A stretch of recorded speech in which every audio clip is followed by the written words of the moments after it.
Hello everyone and welcome to the very first Tea Talk Tuesday where I talk about... Seriously? Hey everyone and welcome to the very first Tea Talk Tuesday. Today I decided I'm going to talk about 50 Shades of Grey because I went to go see it with my friend last week here in Oslo. So that is what I'm going to talk about. I have my cup of tea. I am drinking green tea with lemon out of my Moomin mug, which I love. So yeah, stick around if you want to hear me bitch about 50 Shades of crap. So like I said, I saw 50 Shades of Grey last week with my friend here in Oslo, and it is very expensive to go see movies here in Oslo. I spent 130 kroner on my ticket to go to the biggest theater here in the city, and that was around 17 US dollars, 18 US dollars. So a lot of money to go see a movie that I knew was not gonna be good. I knew full well going into it was gonna be awful. I mean, I read the books, I hated them, I pointed out all the grammatical errors in the books, so I knew I would not like the film, but I went to go see it just because there was so much hype around it and I wanted to see how bad it was compared to the books. And I guess I'm kind of glad to say it wasn't as bad as the books, but it was still pretty awful. Of course, the problem with 50 Shades of Grey is primarily the portrayal of BDSM in the movie and the book. It implies that people have to be abused or coerced into wanting to be in a BDSM relationship, which is, of course, is false.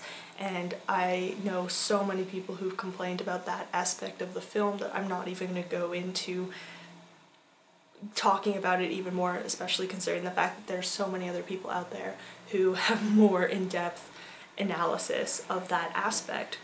So of course that was a big problem with the film. Another thing I didn't like about the film was the dialogue. The dialogue was awful, and I know that that stems from the fact that the book had terrible dialogue anyways, so I mean I knew the movie couldn't stray too far from the book. It had to keep a lot of the conversations and the quotes, which were awful in the book, but it just made it laughable. The way it was portrayed in film just turned the entire book into this laughable mess. People were like audibly laughing in the movie theater when I was watching it, so I'm glad everybody else found it hilarious as well. Especially when Christian says his lines like, "I'm 50 shades of fucked up." Who even says that? Like, who says that, really? And another problem with 50 Shades of Grey was the fact that because I'm from Vancouver originally, which is where the movie was filmed, and I have family down in Seattle, I could recognize geographically where they were, so I knew that where they said they were and where they actually were not the same thing. And that is just me being completely nitpicky. I know, I understand that. But if you are from Seattle, this will bother you as well. There was definitely a scene where Anastasia was driving on I-5 and she was coming from the north when she should have been coming from the south. It's really stupid for me to point this out, but it bothered me, and I was already like 5 minutes into the movie just dying, basically dying.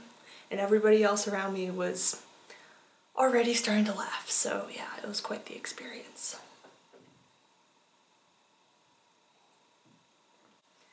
So one of the things I wanted to point out about 50 Shades of Grey is that it has an awful rating on Rotten Tomatoes. Currently, it is standing at 25%, and only 49% of the audience liked the movie. Now, if you compare that to The Room, which is one of the worst movies ever made, but fantastic, The Room has an approval rating of, let me just double check, 33% on Rotten Tomatoes. So that is, I think that really says it all. That's really indicative to how bad 50 Shades of Grey really is. It's an awful movie. I mean, I feel really bad because I liked Jamie Dornan. Yeah, Jamie Dornan. I liked him in The Fall, which is a TV show. He was really good in that. He played a serial killer, and then he went to this, which, I mean, it's a franchise. He's gonna make a lot of money. I can understand why he did it, but at the same time, I'm just super disappointed, I guess. I don't really know what to say. I don't have much tea left. I kind of rambled for a bit, but yeah, that is the first episode of Tea Talk Tuesday.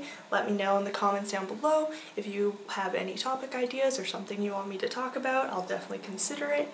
And yeah, I will talk to you guys later. As always, thanks for watching, and there is all my information about where to find me on the internet, so I will see you guys next time. Bye!